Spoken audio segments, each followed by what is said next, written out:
हाय दोस्त, आज हम देखेंगे कक्षा 12 के रसायन विज्ञान के रसायन विज्ञान के चैप्टर 2 देखेंगे। पहला चैप्टर मैं करा चुका हूँ, आप उसे जाकर देख सकते हैं। ये दूसरा चैप्टर मैं कराने जा रहा हूँ, ठीक है। और क्वेश्चन वही कराऊंगा दोस्तों जो एग्जाम की दृष्टि से इंपॉर्टेंट है, और साल भर में वही क्वेश्चन पढ़ना है जो एग्जाम की दृष्टि से वेरी इंपॉर्टेंट हो, ठीक है। तो ये टॉपिक बाई टॉपिक कुछ प्रश्न को कराता जा रहा हूँ, क्वेश्चन कराऊंगा, टॉपिक बाई टॉपिक क्वेश्चन को कराऊंगा, ठीक है। वीडियो स्टार्ट करने से पहले वीडियो को लाइक और सब्सक्राइब कर दीजिए, जिससे मैं किसी भी प्रकार की वीडियो अपलोड करूं तो उसकी नोटिफिकेशन आपको मिल जाए, ठीक है। तो हम चलेंगे वीडियो की तरफ। देखें, तनु विलयन पहला हेडिंग है। क्या पहला प्रश्न, पहला हेडिंग क्या है? तनु विलयन। तो इसे हम पढ़ेंगे। वह विलयन जिसके इकाई आयतन में विलय की सांद्रता कम होती है तनु विलयन कहलाता है, ठीक है। सांद्र विलयन पढ़ेंगे।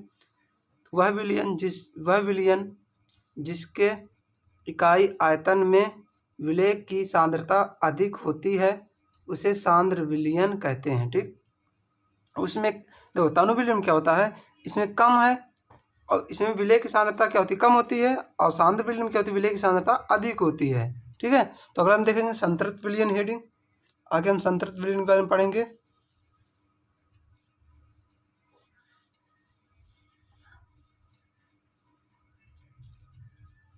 देखें, संतृप्त विलयन स्थिर ताप पर, ताप ज़्यादा कम नहीं होगा, समान ताप होगा, ठीक है।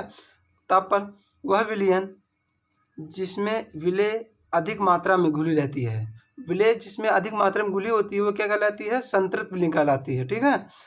कहने का मतलब यह है, स्थिर ताप पर वह विलयन जिसमें विलय अधिक मात्रा में घुली रहती है वह संतृप्त विलयन कहलाती है, ठीक। नेक्स्ट हेडिंग देखेंगे, असंतृप्त विलयन। असंतृप्त विलयन, असंतृप्त विलयन देखेंगे। कहता है, स्थिर ताप पर वह विलयन जिसमें विलय की मात्रा संतृप्त विलयन से कम होती है वह असंतृप्त विलयन कहलाती है।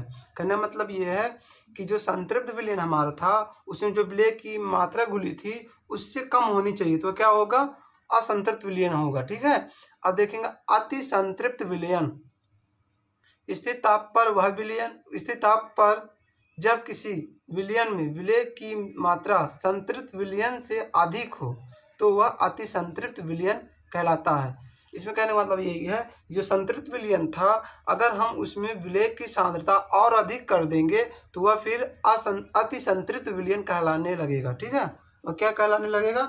अति संतृप्त विलयन कहलाने लगेगा। नेक्स्ट हेडिंग देखेंगे,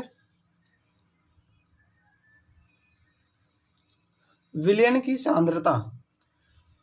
विलयन की सांद्रता के प्रति इकाई आयतन में उपस्थित विलय की मात्रा उस विलयन की सांद्रता कहलाती है, ठीक है।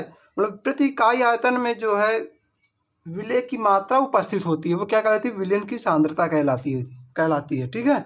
नेक्स्ट देखेंगे हम, तो देखें मोलरता।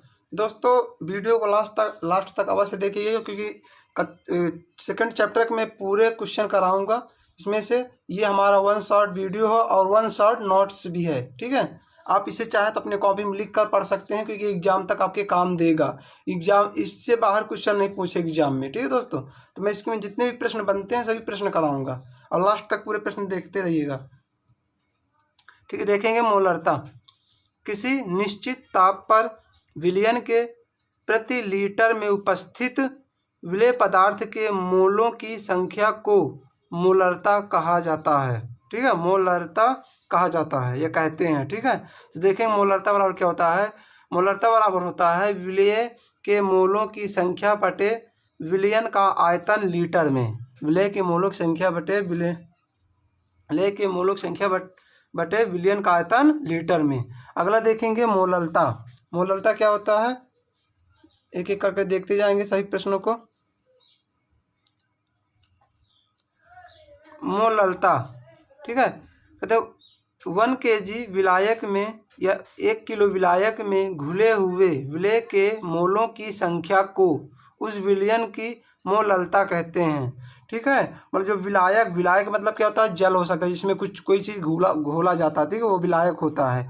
मतलब कि इसमें 1 kg विलायक में हम पानी ले लेते हैं 1 लीटर पानी में जो है अगर कोई विलेय मोलों की संख्या घोलेंगे तो वो क्या कहलाएगा, वो मोललता कहलाएगा। ठीक है, मोललता बराबर क्या होता है, विलेय के मोलों की संख्या बटे विलायक का द्रव्यमान केजी में। ठीक है, अगली नेक्स्ट हेडिंग पढ़ेंगे नॉर्मलता।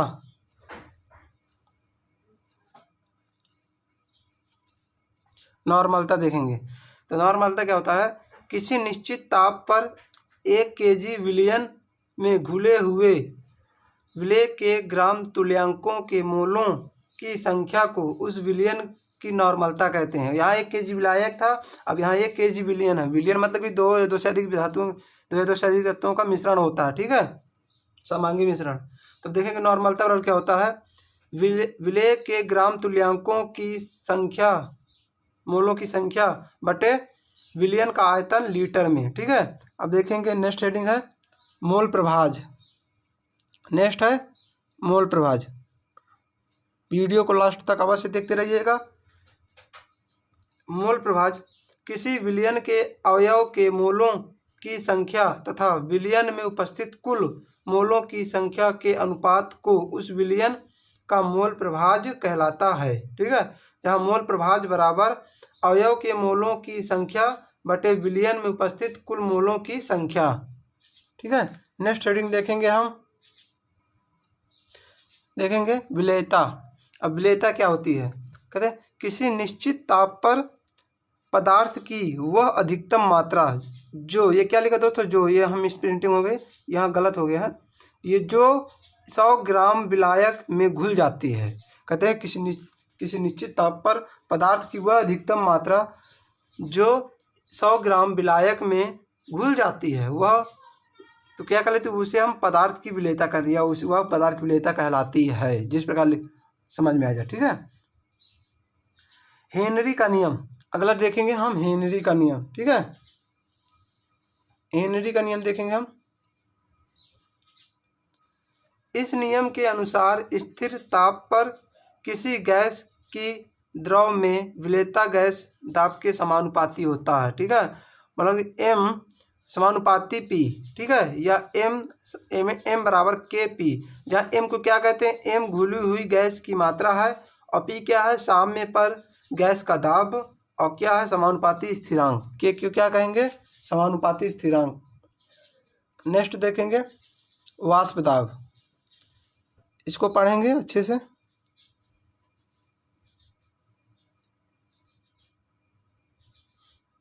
तो वाष्प दाब क्या होता है देखिएगा, कहते हैं वाष्प दाब किसी ताप पर द्रव तथा उसकी वाष्प के मध्य साम्य अवस्था में द्रव के पृष्ठ पर लगने वाला वाष्प दाब कहलाता है। ठीक है, कोई द्रव है उसमें लग रहा है, जो उसके साम्य अवस्था में जो पृष्ठ पर दबाव लग रहा है उसे क्या कहते हैं, वाष्प दाब कहते हैं। ठीक है, और कम क्वथनांक पर द्रव का दाब अधिक होता है। कम क्वथनांक पर द्रव का दाब क्या होता है, अधिक होता है।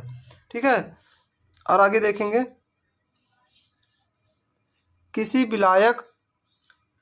विलायक या द्रव को अवाष्पशील विलेय में घोलने पर, किसी विलायक या द्रव को अवाष्पशील विलेय में घोलने पर द्रव के अणु वाष्प में बदलने की प्रवृत्ति का विरोध उत्पन्न करता है, अतः इससे विलायक का वाष्प दाब कम हो जाता है।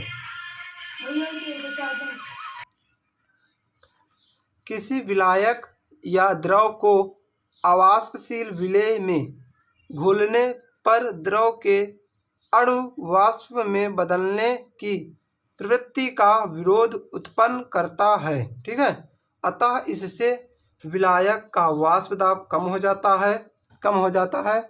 इस घटना को दाब का अवनमन कहते हैं। इस घटना के क्या कहते हैं, दाब का अवनमन कहते हैं। अगली हेडिंग देखेंगे अणु संख गुणधर्म। अणु संख गुणधर्म देखेंगे। ठीक है, अगली हेडिंग तो कहते विलयनों के वे गुणधर्म जो विलायक के एक निश्चित मात्रा में उपस्थित विलेय के कणों की संख्या पर निर्भर करती है, किंतु विलेय के रासायनिक प्रकृति पर निर्भर नहीं करती है, वह अणुसंग गुणधर्म कहलाती है। वह क्या कहलाती है? अणुसंग गुणधर्म कहलाती है। नेक्स्ट हेडिंग, वाष्प दाब में अपेक्षिक अवनमन। नेक्स्ट हेडिंग है वाष्प दाब में अपेक्षिक अवनमन।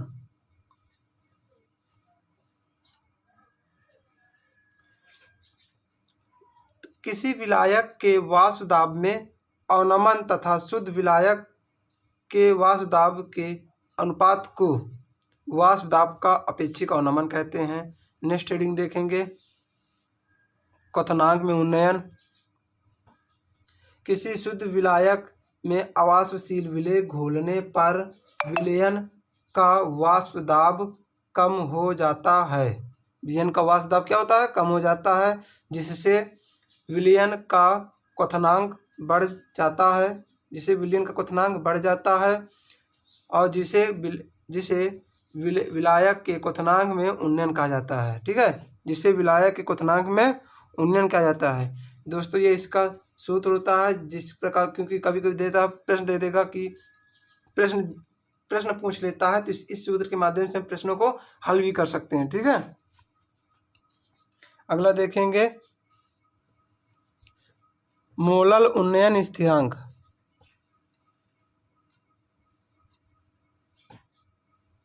मोलल उन्नयन स्थिरांक। ठीक है, तो देखेंगे दोस्तों, उन्नयन मतलब क्या होता है? वृद्धि या बढ़ना। उन्नयन मतलब बढ़ना या वृद्धि बोल दो, वृद्धि होती है। ठीक है, अवनमन मतलब क्या होता है? कमी। अवनमन मतलब कमी होती है, अवनमन मतलब कमी होती है। ठीक है, जितना याद रखिएगा। देखो, विलायक के 1000 ग्राम में विलेय पदार्थ के 1 मोल को घोलने पर क्वथनांक में जो वृद्धि होती है वह मोलल उन्नयन स्थिरांक कहलाता है। ठीक है, मतलब जो 1000 ग्राम, एक विलायक 1000 ग्राम में जो है, अगर विलेय पदार्थ के 1 मोल को घोलने पर जो क्वथनांक में उसकी वृद्धि होती है वह क्या कहलाता है? मोलल उन्नयन स्थिरांक कहलाता है। ठीक है, अगला देखेंगे, विलायक के 100 ग्राम, विलायक के 100 ग्राम में विलेय पदार्थ के 1 मोल को घोलने पर उसे मोलल उन्नयन स्थिरांक, घोलने पर जो विलेय प्राप्त होता है उसे हम क्या कहते हैं? मोलर उन्नयन स्थिरांक कहते हैं, इसे मोलर उन्नयन स्थिरांक कहते हैं। ठीक है, यह कहलाता है। ठीक है, अगली हेडिंग देखेंगे, नेक्स्ट देखेंगे हिमांक में अवनमन। जब किसी विलेय पदार्थ को किसी विलायक में घोला जाता है तो विलायक का हिमांक कम हो जाता है। उस हिमांक में उत्पन्न कमी को हिमांक में अवनमन कहते हैं। यहाँ उस लिख सकते हो, उस लिख दो, कोई दिक्कत नहीं, जैसे कुछ भी कर दो, अपने हिसाब से लिख सकते हैं अपनी भाषा से। ठीक है दोस्तों, जरूरी नहीं कि यही भाषा आपको अच्छी लगे, आप इस भाषा को पढ़कर अपनी दूसरी भाषा भी बना सकते हैं इससे। ठीक है, जिस प्रकार आपको समझ में आए। तो अगला देखेंगे परासरण दाब। हाँ, एक चीज़ और, अवनमन का मतलब क्या होता है? कम। मैं बता रहा हूँ, अवनमन का मतलब कमी या कम। ठीक है, परासरण दाब देखेंगे।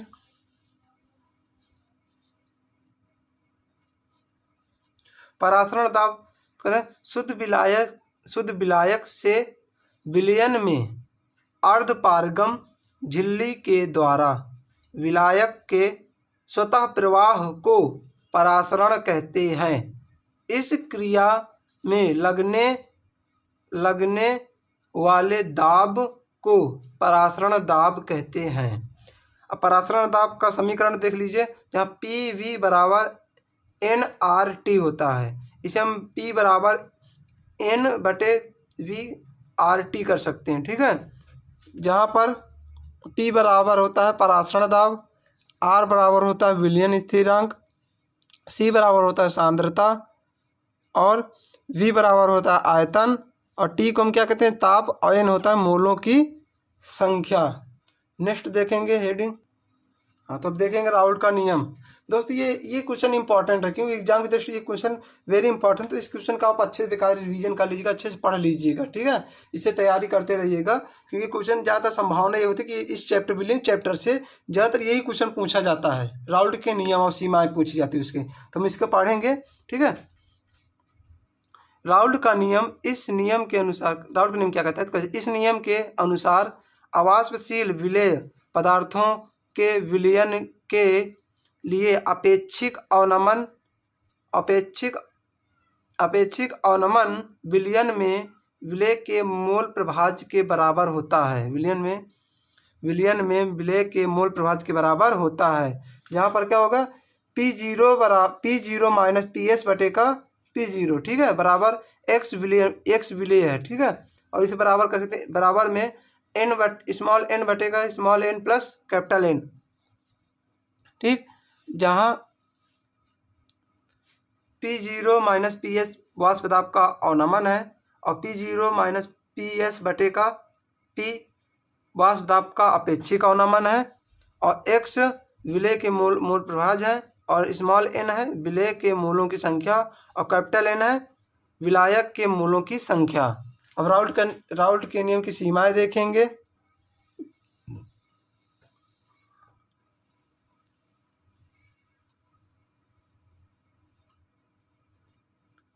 राउल्ट के नियम की सीमाएं कहते हैं, पहला नंबर देखेंगे, राउल्ट का नियम केवल अवाष्पशील विद्युत अपघट्यों के तनु विलयनों पर लागू होते हैं, ठीक, पहला नंबर हो गया। दूसरा नंबर, राउल्ट का नियम केवल उन अवाष्पशील पदार्थों के विलयनों पर लागू होता है जो विलायक के रासायनिक अभिक्रिया में नहीं होता है, ठीक है। दूसरा नंबर, विद्युत अपघट्य विलयन में वियोजित होते हैं, विद्युत अपघट्य विलयनों में वियोजित होते हैं, उनके विलयनों पर राउल्ट का नियम लागू नहीं होता है, ठीक है, उनके विलयनों पर राउल्ट का नियम लागू नहीं होता है। चौथा नंबर देखेंगे, जो पदार्थ विलयनों में संगुणित होते हैं उन पर भी राउल्ट का नियम लागू नहीं होता है। तो दोस्तों हम लोग इतने ही प्रश्न करेंगे इस चैप्टर में, और इतने ही प्रश्नों को अच्छे से भली भांति से पढ़ेंगे, क्योंकि इन्हीं प्रश्नों में से इन प्रश्नों में से ज़्यादा प्रश्न नहीं बनेंगे परीक्षा में। जो भी पूछेगा तो इतने ही प्रश्नों में से क्वेश्चन पूछेगा, इससे बाहर नहीं पूछेगा, 100% गारंटी है मेरी, ठीक है। तो आप इतना अगर पढ़ लेते हैं, इतना तैयारी कर लेते हैं और इतना ही पढ़ते जाते, इतना पढ़कर आप एग्जाम देने जाएंगे तो आपका इतने से हो जाए, मतलब कि इस चैप्टर से आपको क्वेश्चन पूछ लेगा, इससे ज़्यादा नहीं पूछेगा। मुझे इस चैप्टर में और ज़्यादा कराने की ज़रूरत नहीं है, ये चैप्टर इतना काफ़ी है, ठीक है। तो वीडियो अंत में यही, वीडियो एंडिंग करने से पहले मैं आपसे यही कहूँगा, प्लीज़ वीडियो को लाइक सब्सक्राइब कर दीजिएगा, ठीक है। अब वीडियो को समाप्त